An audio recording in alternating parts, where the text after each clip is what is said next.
Hello aspirants, welcome to unlock GS academy. चलिए start करते हैं अक्टूबर मंथ का 18 सेशन, जिसमें हम न्यूज़पेपर की एग्जाम ओरिएंटेड इंपॉर्टेंट न्यूज़ को मल्टीपल चॉइस क्वेश्चन के थ्रू कवर करते हैं। तो चलिए देख लेते हैं आज हम कौन से टॉपिक कवर करने वाले हैं। प्रीवियस 101 टॉपिक हम प्रीवियस 17 सेशन में कवर करा चुके हैं, जिसका लिंक आपको डिस्क्रिप्शन में मिल जाएगा। आज हम बात करेंगे ग्रीन क्रैकर्स के बारे में, देन हम चर्चा करेंगे वल्चर एक्शन प्लान 2020 से 25 के बारे में।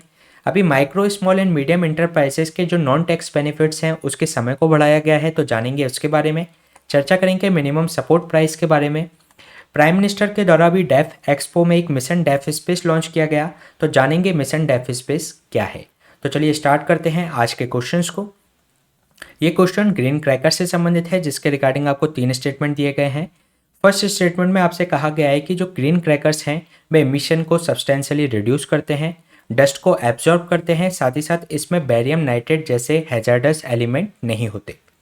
सेकेंड स्टेटमेंट में कहा गया है कि जो ग्रीन क्रैकर्स हैं वो अगर उनको कंपेयर करें ट्रेडिशनल क्रैकर से तो वे किसी भी तरीके का एयर पॉल्यूशन क्रिएट नहीं करते। थर्ड स्टेटमेंट में कहा गया है कि जो ग्रीन क्रैकर्स हैं ये डेवलप किए गए हैं by the council of scientific and industrial research यानी कि CSIR के द्वारा। तो इसमें आपको करेक्ट स्टेटमेंट फाइंड आउट करना है। तो चलिए देख लेते हैं इसका आंसर। इसमें जो फर्स्ट स्टेटमेंट में बात की गई है कि जो ग्रीन क्रैकर्स हैं जो एमिशन को सब्सटेंशियली रिड्यूस करते हैं, डस्ट को एब्जॉर्ब करते हैं और इसमें बेरियम नाइट्रेट जैसे हैजार्डस एलिमेंट नहीं पाए जाते, तो ये करेक्ट स्टेटमेंट है। सेकेंड स्टेटमेंट में जो बात की गई है कि भी ये ट्रेडिशनल क्रैकर्स की अपेक्षा किसी भी तरीके का एयर पॉल्यूशन प्रोड्यूस नहीं करते, तो ये रॉन्ग स्टेटमेंट है।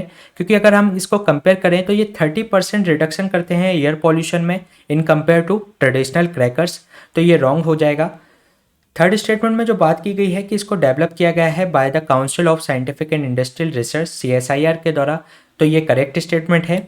इसलिए जो इसका आंसर हो जाएगा 1 और 3 ओनली। चलिए देख लेते हैं अभी इसके रिसेंट कॉन्टेक्स्ट के बारे में। अभी चंडीगढ़ ने ग्रीन क्रैकर्स के यूज़ को अलाउ कर दिया गया है। अगर हम इसके डिफरेंस के बारे में बात करें ग्रीन क्रैकर्स और ट्रेडिशनल क्रैकर्स के, तो ये दोनों ही जो क्रैकर्स हैं वो एक तरीके से पॉल्यूशन क्रिएट करते हैं, लेकिन अगर इनके डिफरेंस की बात करें तो जो ग्रीन क्रैकर्स है वह 30% लेस एयर पॉल्यूशन क्रिएट करता है in compare to traditional crackers. अगर हम बात करें जो ग्रीन क्रैकर्स हैं ये रिड्यूस करते हैं एमिशन को सब्सटेंशियली, और डस्ट जो प्रोड्यूस होती है बर्स्ट के दौरान तो उसको एब्जॉर्ब करते हैं। और इसके अलावा इसमें जो हैजार्डस एलिमेंट जैसे कि बेरियम नाइट्रेट इसमें मौजूद नहीं होते, और ये जो बने होते हैं इनकी जो मैन्युफैक्चरिंग होती है वह लेस हैजार्डस कंपाउंड से होती है in comparison to traditional crackers. अगर हम इसकी बात करें तो ग्रीन क्रैकर्स को 3 कैटेगरीज में डिवाइड किया गया है, स्वास, सफल एंड स्टार में। और ये जो क्रैकर्स हैं ये डेवलप किए गए हैं council of scientific and industrial research के द्वारा। स्वास की अगर हम बात करें तो ये कैटेगरी है सेफ वाटर रिलीजर के रूप में। जब फटाका फूटता है, जब क्रैकर्स को बर्स्ट होता है तो उस समय एक वेपर्स को ये रिलीज़ करता है जो कि वाटर ड्रॉपलेट्स होती हैं, जो कि एब्जॉर्ब कर लेती हैं जो डस्ट पार्टिकल प्रोड्यूस हुए हैं बर्स्ट के दौरान। तो जिससे कि जो पार्टिकुलर मैटर का जो खतरा है एयर पॉल्यूशन में वो उसको रिड्यूस किया जा सकता है इसके द्वारा। इसके अलावा जो स्टार कैटेगरी है इसके अंतर्गत सेफ टर्माइट क्रैकर्स के रूप में इसको देखा जाता है, जिसके अंतर्गत पोटेशियम नाइट्रेट और सल्फर जो कंटेंट है वे इसके अंतर्गत शामिल नहीं होते, और ये रिड्यूस करता है पार्टिकुलेट मैटर के खतरे को। इसके अलावा इसकी जो साउंड इंटेंसिटी होती है वह भी कम होती है।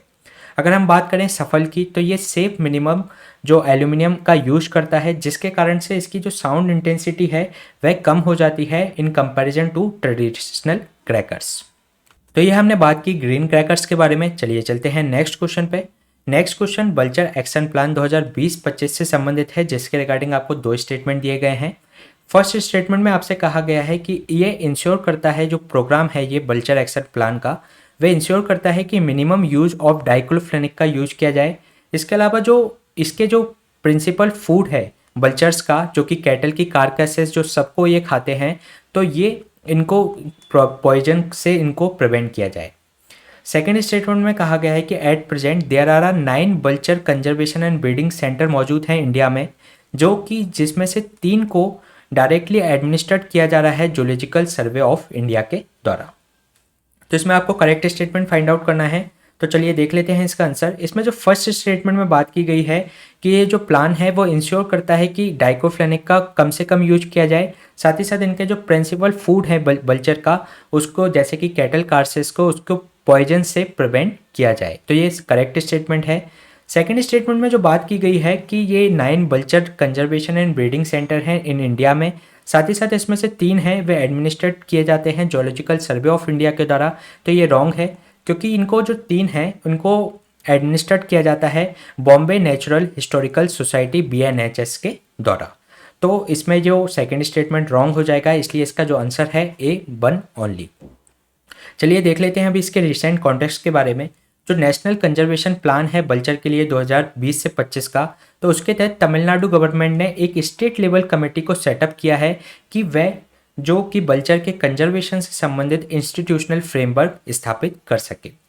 अगर हम बल्चर की बात करें तो ये 22 स्पीसीज में से एक स्पीसीज है जो कि एक तरीके से जो कैरियंस होते हैं, जो कि सड़ा गला जो मांस होता है उसको खाने का ये काम करते हैं।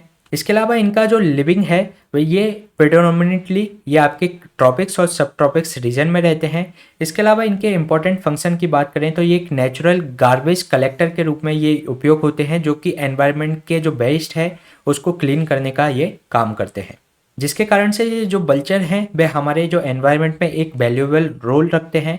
अगर हम इंडिया की बात करें तो 9 स्पीसीज हमारे इंडिया में पाई जाती हैं, जिसमें से oriental white backed, long billed, slender billed, Himalayan, red headed, Egyptian, bearded and cinereous जो और यूरेशियन ग्रिफन ये हमारे इंडिया में पाई जाती है। अगर हम इन 9 स्पीसीज के आयुष्यन स्टेटस की बात करें तो इसको हम इस तरीके से याद रख सकते हैं OLSR। ये जो चारों कैटेगरी हैं ये क्रिटिकली इंडेंजर्ड हैं। इसमें अगर हम O से बात कर लें तो इसका मतलब है ओरिएंटल वाइट बैक बल्चर। L से अगर हम बात करें तो लॉन्ग बिल्ड बल्चर। H से अगर हम बात करें तो स्लेंडर बिल्ड बल्चर। और R से अगर हम बात करें तो रेड हेडेड बल्चर। तो ये चारों ही जो बल्चर की प्रजाति हैं ये क्रिटिकली इंडेंजर्ड हैं, तो इनको हम OLSR के रूप में याद रख सकते हैं। इसके अलावा अगर हम बात करें तो इजिप्टियन बल्चर की, तो इजिप्टियन बल्चर को हम ई से इजिप्टियन और ई से इंडेंजर्ड के रूप में इसको याद रख सकते हैं। इसके अलावा बल्चर की अन्य 4 प्रजातियां और हैं, जिसमें इंडियन ग्रिफोन जो कि लीस्ट कंसर्न है। इसके अलावा जो हिमालयन ग्रिफोन है वह नियरली थ्रेटन्ड है। इसके अलावा जो सिनेरोस बल्चर है वह नियरली थ्रेटन्ड है। इसके अलावा बियर्डेड जो बल्चर है वह भी नियरली थ्रेटन्ड है। तो ये इसमें इंडियन ग्रिफोन और हिमालयन ग्रिफोन इंपॉर्टेंट है। इसके अलावा OLSR इंपॉर्टेंट है और इजिप्टियन बल्चर इसमें इंपॉर्टेंट है। अगर हम बात करें इनके जो वाइल्ड लाइफ प्रोटेक्शन एक्ट के अंतर्गत इनको जो संरक्षण प्रदान किया गया है, तो अगर हम बात करें LSR और जो बियर्डेड जो बल्चर हैं इनको जो शेड्यूल 1 में इनको संरक्षण प्रदान किया गया है वाइल्ड लाइफ प्रोटेक्शन एक्ट के, और जो अन्य जो बल्चर हैं उनको जो शेड्यूल 4 के अंतर्गत उनको प्रोटेक्ट किया गया है। अगर हम इनके थ्रेट्स के बारे में बात करें कि इनके जो जीवन पे खतरा किस तरीके से है, जो डाइक्लोफिनेक है जो कि लाइव स्टॉक जो हमारे एनिमल्स हैं उनकी मेडिसिन के रूप में उपयोग की जाती है, एक दर्द निवारक दवा के रूप में उनका उपयोग की जाती है। तो इसके कारण से जब वे ये कार्केसेस खाते हैं जो एनिमल्स के बल्चर के द्वारा, तो उनका जो पॉइजन है डाइक्लोफिनेक का उनके शरीर में भी पहुंच जाता है, जो कि उनके लिए एक खतरा है। इसके अलावा इनके जो नेचुरल हैबिटेट हैं वो मानवीय गतिविधियों के कारण नष्ट होते जा रहे हैं, और उनका जो फूड का कंटेमिनेटेड होना भी एक बहुत बड़ा खतरा है इनके लिए। साथ ही साथ ये जो पावर लाइन्स होती हैं उनसे काफ़ी टाइम पर ये टकरा जाते हैं, जिसके कारण से इनके जीवन पर खतरा बना रहता है। अगर हम बात करें इनके कंजर्वेशन एफर्ट की, तो ministry of environment, forest and climate change के द्वारा बल्चर एक्शन प्लान 2020-25 लॉन्च किया गया था, जिसके अंतर्गत ये इंश्योर करना है कि जो डाइक्लोफिनेक है उसका कम से कम यूज हो। साथ ही साथ इनका जो प्रिंसिपल फूड है बल्चर का वह उसको जैसे कि कैटल कार्सेस के, तो उनके पॉइजनिंग को रोका जा सके। इसके अलावा इस एक्शन प्लान के अंतर्गत बल्चर सेफ जोन प्रोग्राम भी लॉन्च किया गया है। एक इस तरीके के 8 डिफरेंट प्लेसेस पे कंट्री में एक सेफ जोन उनके लिए तैयार किया जा रहा है। इसके अलावा अगर हम up scaling conservation for rescue centres की अगर हम बात करें तो ये 4 हैं पूरे भारत में, जिसमें अगर हम नॉर्थ सेंटर की बात करें तो वह पिंजौर हरियाणा में स्थित है, सेंट्रल सेंटर की बात करें तो वह भोपाल में है, और नॉर्थ ईस्ट सेंटर जो कि गुवाहाटी में है, और साउथ सेंटर हैदराबाद में स्थित है। अगर हम बात करें जो कि अभी मिनिस्ट्री के द्वारा जो कंजर्वेशन प्लान रेड हेडेड और इजिप्शियन बल्चर के लिए, उनकी ब्रीडिंग के लिए, उनके कंजर्वेशन दोनों के लिए इसको लॉन्च किया गया है। इसके अलावा अगर हम बात करें इनकी डेथ के कारण का पता लगाने के लिए, तो एक बल्चर केयर सेंटर सेटअप किया गया था पिंजौर हरियाणा 2001 में। और इसको ही बाद में 2004 में जो बल्चर केयर सेंटर था उसको अपग्रेड करके बल्चर कंजर्वेशन एंड ब्रीडिंग सेंटर में कन्वर्ट कर दिया गया। अगर हम बात करें एट प्रेजेंट तो 9 बल्चर कंजर्वेशन एंड ब्रीडिंग सेंटर हैं, जिसमें से 3 हैं वे बॉम्बे नेचुरल हिस्टोरिकल सोसाइटी के द्वारा उसको एडमिनिस्टर किया जा रहा है। तो ये हमने बात की बल्चर से संबंधित। चलिए चलते हैं नेक्स्ट क्वेश्चन पे। Next question reclassification of micro small and medium enterprises से संबंधित है, जिसके रिगार्डिंग आपको 3 स्टेटमेंट दिए गए हैं। फर्स्ट स्टेटमेंट में कहा गया है कि यदि इन्वेस्टमेंट किसी इंटरप्राइजेस का 1 करोड़ से कम होता है तो वो क्लासीफाई की जाती है स्मॉल इंटरप्राइजेस के रूप में। सेकेंड स्टेटमेंट में कहा गया है कि इन रिक्लासिफिकेशन जो 2020 में किया गया वह रिमूव करता है डिस्टिंक्शन बिटवीन मैन्युफैक्चरिंग और सर्विस सेक्टर के क्लासिफिकेशन के बीच में। थर्ड स्टेटमेंट में कहा गया है कि अगर टर्नओवर किसी इंटरप्राइजेस का 5 करोड़ से कम होता है तो वह क्लासीफाई की जाती है स्मॉल इंटरप्राइजेस के रूप में। तो इसमें आपको करेक्ट स्टेटमेंट फाइंड आउट करना है। तो चलिए देख लेते हैं इसका आंसर। इसमें जो फर्स्ट स्टेटमेंट में बात की गई है, अगर किसी इंटरप्राइज का इन्वेस्टमेंट 1 करोड़ से कम होता है तो वह स्मॉल नहीं माइक्रो इंटरप्राइजेस के रूप में क्लासीफाई की जाती है, और अगर 5 करोड़ से अगर कम होता है तो वह स्मॉल इंटरप्राइजेस के रूप में क्लासीफाई की जाती है। सेकंड में अगर हम बात करें तो रिक्लासीफाई किया गया था जो कि 2020 में, उसमें जो मैन्युफैक्चरिंग और सर्विस सेक्टर के लिए जो क्लासिफिकेशन थे उनको मर्ज कर दिया गया।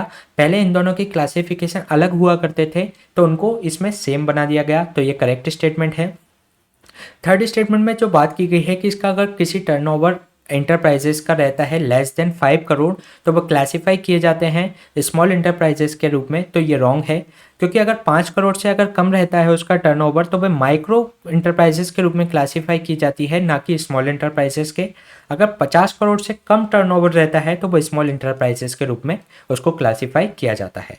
तो इसमें फर्स्ट और थर्ड स्टेटमेंट रॉन्ग है, सेकेंड स्टेटमेंट करेक्ट है, इसलिए इसका जो आंसर हो जाएगा C2 ओनली। चलिए देख लेते हैं। अभी इंटरप्राइजेस ने अभी जो इनके नॉन टैक्स बेनिफिट्स थे उसको 1 ईयर से रिक्लास इसको बढ़ा दिया गया है, और इसको बढ़ाने के साथ 3 ईयर कर दिया गया है। इसके अलावा अगर हम इसके रिक्लासिफिकेशन की बात करें तो ये इसमें जो प्लांट की जो मशीनरी का इक्विपमेंट के इन्वेस्टमेंट और टर्नओवर दोनों के आधार पर इसको रिक्लासीफाई किया जाता है। अगर हम बात करें जो कि ये जो रिक्लासिफिकेशन था 2020 में इसने रिप्लेस किया 2006 के क्राइटेरिया को, जिसके अंतर्गत टर्नओवर के साथ साथ इन्वेस्टमेंट दोनों क्राइटेरिया को शामिल किया गया और उनको इंक्रीज़ किया गया। और इसमें जो मैन्युफैक्चरिंग और सर्विस सेक्टर के लिए अलग अलग क्लासिफिकेशन हुआ करते थे उसको रिमूव कर दिया गया। अगर हम जो नॉन टैक्स बेनिफिट्स की बात करें तो एमएसएमई को कई तरीके के नॉन टैक्स बेनिफिट्स प्रोवाइड कराए जाते हैं गवर्नमेंट के द्वारा with the help of barriers scheme के द्वारा। इसके अलावा कुछ पब्लिक प्रोक्योरमेंट पॉलिसीज़ हैं और जो इनको पेमेंट डिले होने के लिए भी इनको रियायत दी जाती है। तो इस तरीके के इनके बेनिफिट्स हैं, उनको 3 साल के लिए अभी जारी रखा जाएगा। अगर हम इसके क्लासिफिकेशन की बात करें तो माइक्रो इंडस्ट्री और स्मॉल और मीडियम के रूप में अगर हम बात करें तो इसको इन्वेस्टमेंट और टर्नओवर दोनों के आधार पर क्लासिफाई किया गया है। इसमें अगर इन्वेस्टमेंट अगर कम होता है किसी इंटरप्राइजेस का 1 करोड़ से कम और टर्नओवर उसका 5 करोड़ से कम है तो वह माइक्रो इंटरप्राइजेस के रूप में क्लासिफाई किया जाता है। इसके अलावा जो स्मॉल है, अगर 10 करोड़ से कम इन्वेस्टमेंट है और टर्नओवर 50 करोड़ से कम है तो वह स्मॉल इंटरप्राइजेस के रूप में क्लासिफाई होगा। इसके अलावा जो इन्वेस्टमेंट अगर 50 करोड़ से कम है और टर्नओवर 250 करोड़ से कम है तो वह मीडियम इंटरप्राइजेस के रूप में क्लासिफाई किया जाता है। अगर हम बात करें इसके एक एमएसएमई समाधान की तो एमएसएमई समाधान एमएसएमई के लिए एक योजना है। ये एक समाधान ऑनलाइन पोर्टल है जिसमें अगर किसी भी तरीके का डिले होता है पेमेंट के लिए एमएसएमई के लिए तो वो इस तरीके से ऑनलाइन पोर्टल के माध्यम से उसका आप रिड्रेस करा सकते हैं, अपनी शिकायत दर्ज करा सकते हैं। और ये जो पोर्टल है मिनिस्ट्री ऑफ एमएसएमई के द्वारा डेवलप किया गया है, लेकिन ये डायरेक्ट एक्शन नहीं लेता, बल्कि ये जो किसी भी तरीके की एप्लीकेशन आती है तो उसको micro and small enterprises facilitation council है उसको भेजता है, और फिर जो मिनिस्ट्री जो micro and small enterprises facilitation council है वह उसको के आधार पर एप्रोप्रिएट एक्शन लेती है इन एप्लीकेशन के आधार पर। इसके अलावा इसमें जो हैं एमएसएमई के लोग हैं वह इसमें फिजिकल एप्लीकेशन भी इस पोर्टल पर दे सकते हैं। तो ये हमने बात की एमएसएमई के बारे में। चलिए चलते हैं नेक्स्ट क्वेश्चन पे। Next question minimum support price से संबंधित है, जिसके रिगार्डिंग आपको 2 स्टेटमेंट दिए गए हैं।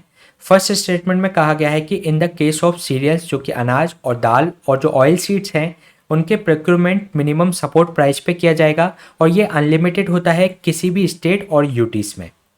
सेकेंड स्टेटमेंट में कहा गया है कि in case of the cereals and pulses की अगर हम बात करें तो एमएसपी फिक्स कर दिया जाता है किसी स्टेट या यूटी में और उससे जो एक तरीके से मार्केट प्राइस उससे राइज नहीं हो सकता। तो इसमें आपको करेक्ट स्टेटमेंट फाइंड आउट करना है, तो चलिए देख लेते हैं इसका आंसर।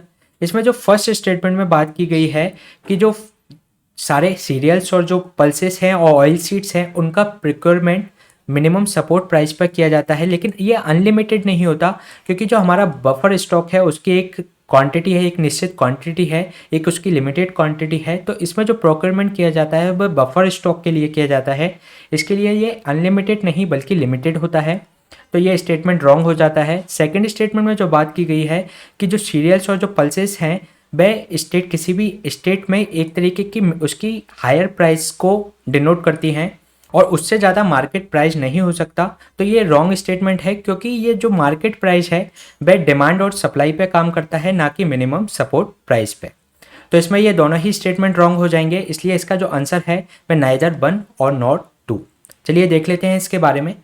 अभी हाल ही में कैबिनेट के द्वारा मिनिमम सपोर्ट प्राइस जो कि 2023-24 के लिए रबी क्रॉप्स के लिए इसमें बढ़ाया गया है, जिसमें आपके जो रैप सीड्स हैं, मस्टर्ड्स हैं, उसके लिए ये प्राइस को बढ़ाया गया है, जिससे कि ये प्रमोट करेगा क्रॉप डाइवर्सिफिकेशन को और जो कि प्रोडक्शन इंक्रीज करेगा ऑयल सीड्स और पल्सेस का, जो कि एक ऑब्जेक्टिव है आत्मनिर्भर भारत का।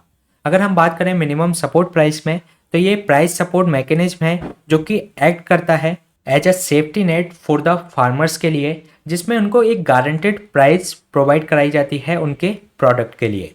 ये फिक्स की जाती है हर साल 2 बार, इन एक वर्ष में इसको 2 बार इसको फिक्स किया जाता है और ये रिकमेंडेशन पे किया जाता है commission for agriculture cost and prices CACP की रिकमेंडेशंस पर, और इसको अप्रूव किया जाता है cabinet committee of economic affairs के द्वारा। अगर हम यूनियन बजट 2018-19 की बात करें तो MSP को फिक्स किया गया है at the level of 1.5 times of the that price. इसके अलावा अगर हम बात करें तो अभी प्रेजेंट में लगभग 23 क्रॉप्स को इसमें MSP दी जा रही है, जिसमें से 7 आपके सीरियल्स हैं, जिसमें आपके पैडी, इसमें चावल, wheat, maize, sorghum, pearl and barley and ragi भी शामिल है। 5 पल्सेस के लिए दी जा रही हैं, 7 ऑयल सीड्स के लिए दी जा रही हैं। इसके अलावा इसमें 4 कॉमर्शियल क्रॉप्स भी शामिल हैं, जिसमें कोपरा और आपका शुगर केन, गन्ना, कॉटन और रो जूट इसके अंतर्गत शामिल हैं। इसके अलावा अगर हम इसमें बात करें तो इसमें जो प्रोक्योरमेंट होता है वह एक तरीके से अनलिमिटेड नहीं होता, क्योंकि इसमें जो प्रोक्योरमेंट किया जाता है गवर्नमेंट के द्वारा वह बफर स्टॉक के लिए किया जाता है और वो बफर स्टॉक की जो क्वांटिटी है वह लिमिटेड है। तो इसलिए इसका जो अनलिमिटेड इसके द्वारा प्रोडक्शन प्रोक्योरमेंट नहीं किया जाता। और उसके अगर हम चीप ऑब्जेक्टिव की बात करें MSP के, तो जो फार्मर को सपोर्ट करना, जो उनकी जो डिस्ट्रेस सेल है, जो सेल्स में उनको परेशानी आती है मार्केट प्राइजेस के कारण, तो उसको सपोर्ट करना फार्मर्स को। साथ ही साथ जो पब्लिक डिस्ट्रीब्यूशन सिस्टम चलता है, जो हमारा नेशनल फूड सिक्योरिटी एक्ट है 2013 का, उसके अंतर्गत जो हमें फूड सिक्योरिटी प्रोवाइड करानी है जनता को, तो उसके लिए पब्लिक डिस्ट्रीब्यूशन के लिए भी प्रोक्योर करना पड़ता है गवर्नमेंट को, तो वह एक बेहतर प्राइस में इसको प्रोक्योर करती है। साथ ही साथ इस जो इशू प्राइस से क्या होता है, एक निश्चित क्वांटिटी बफर स्टॉक में लाने के लिए गवर्नमेंट इंश्योर हो जाती है। तो ये हमने बात की मिनिमम सपोर्ट प्राइस के बारे में। चलिए चलते हैं नेक्स्ट क्वेश्चन पे। Next question mission def space से संबंधित है, जिसमें आपके सामने 3 स्टेटमेंट दिए गए हैं। फर्स्ट स्टेटमेंट में कहा गया है कि ये एक एम्बिशियस एफर्ट है कि वह इनोवेटिव सॉल्यूशन प्रोवाइड कराए फॉर 3 सर्विसेज, जो कि Indian air force, navy and army के लिए, जो कि स्पेस डोमेन में इंडस्ट्री, जो इंडियन इंडस्ट्री है और स्टार्टअप्स को शामिल किया जा सके।